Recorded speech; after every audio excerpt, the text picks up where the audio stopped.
Bonjour à tous. Vous est-il déjà arrivé de croiser quelqu'un ou quelqu'une qui, sans raison apparente, à peine rencontré, provoquait en vous un profond sentiment de rejet, de colère, de jalousie ou de dégoût? Sans même connaître cette personne, que sa respiration, sa façon de parler, de se tenir ou s'habiller, fasse ressortir une part sombre de vous que vous ne connaissiez pas, un simple délit de sale gueule, comme on le dirait en langage familier. Alors même que vous n'êtes pas habituellement dans le jugement, cette personne est déjà condamnée par votre mental ou votre âme. On appelle ce phénomène l'effet miroir. Pour résumer, cette personne fait ressortir une part de nous que l'on incarne ou que l'on se refuse à s'autoriser. L'effet miroir fonctionne aussi dans l'autre versant, ce qui nous attire. Tout cela dans le but de mieux nous connaître et de travailler sur soi, nos blessures ou nos émotions. À supposer alors que vous ayez entrepris une introspection, est-ce que cela a révélé ou réveillé quelque chose d'enfoui en vous? En avez-vous trouvé l'origine? Comment se défaire de cette première, et pour certains, dernière impression?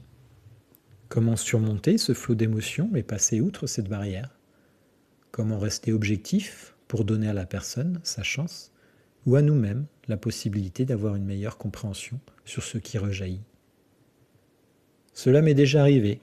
Dans mon cas, il s'agissait de personnes qui prenaient trop de place, qui voulaient attirer démesurément l'attention, dont l'ego était trop présent. J'en avais conclu notamment qu'il y avait de la jalousie.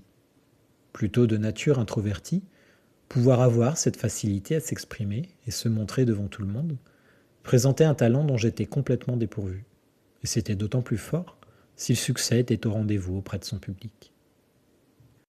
De manière générale, j'ai encore aujourd'hui du mal avec les personnes qui ont un ego très affirmé.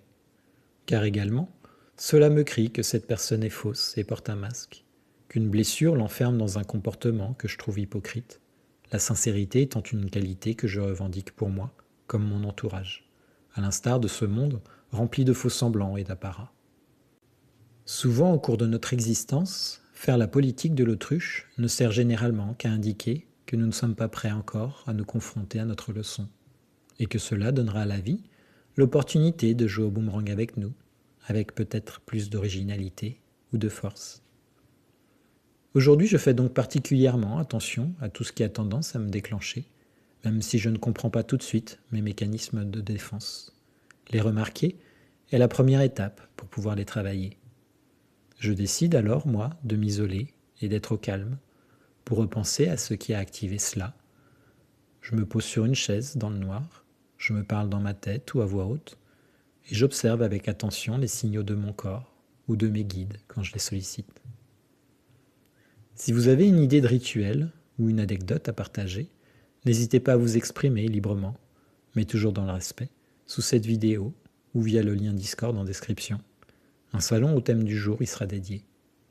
Et comme lors des précédents podcasts, si vous souhaitez nous faire partager en parallèle une musique ou une chanson, ce sera toujours avec grand plaisir. À la semaine prochaine pour parler de sincérité.